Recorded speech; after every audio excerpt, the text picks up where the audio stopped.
All right, UFO believers, listen up. You may well be vindicated. We are back with an out-of-this-world town square and a new book out later this week. Government officials, pilots, and scientists going on the record about their own close encounters.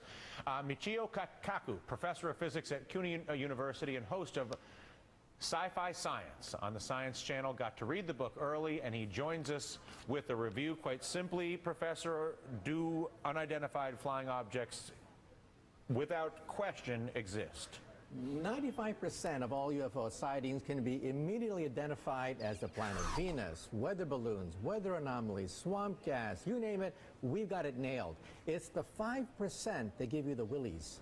5% remain totally unexplained. And you're saying to 5% unexplained to the point where they are legitimately an unidentified flying object. And we're talking about generals. We're talking about Air Force pilots. We're talking about governors of states that claim that, hey, this is beyond our understanding of the laws of physics. Can I have an unidentified flying object that is not necessarily from some other place?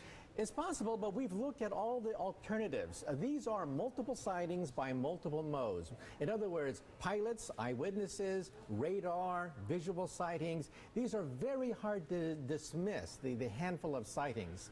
One over Alaska, another over Belgium, another over Iran. The handful of things that still cannot be explained defy known laws of physics. So then, by that definition, does this confirm the existence of life on other planets, in your opinion? I wouldn't go that far. We need alien DNA or an alien chip. That would nail it to the wall right there. We don't have that. We don't have the smoking gun. But this book is as close as you're going to get to the smoking gun. We're talking about senior military officials who were involved in the investigations of these incidents saying we are clueless. If you were to look at those who argue, well, hang on, there's no way that they could get here from some other planet, that the technology doesn't exist, the stars are too far away, you rebut that sort of thinking with what? Those people assume that there may be 100 years ahead of us, in which case it's impossible for them to reach us. But if they're 1,000, 1,000,000 years ahead of us, then new laws of physics begin to open up. So we have to open our mind to the possibility that they're not just a super version of us, that they could be thousands, millions of years more advanced. Why would they not then pay us a visit in a way that is more recognizable? Go visit the White House, maybe stop out to Yellowstone. My point of view is if you're walking on a country road in St. Anthill, do you go down to the ants and say, I bring you trinkets, I bring you beads, I give you nuclear energy, or perhaps maybe you step on a few of them?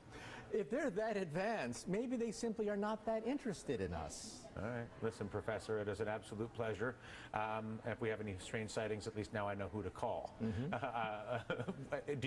Before I let you go, do you teach on this subject at the university, on UFOs I mentioned it when I teach astronomy. Also in Sci-Fi Science, we have a whole episode about what kinds of physics could open up in the next 1,000, next million years. They could let us travel a few million miles at a time. New kinds of physics on the Science Channel. Very cool. Listen, a pleasure.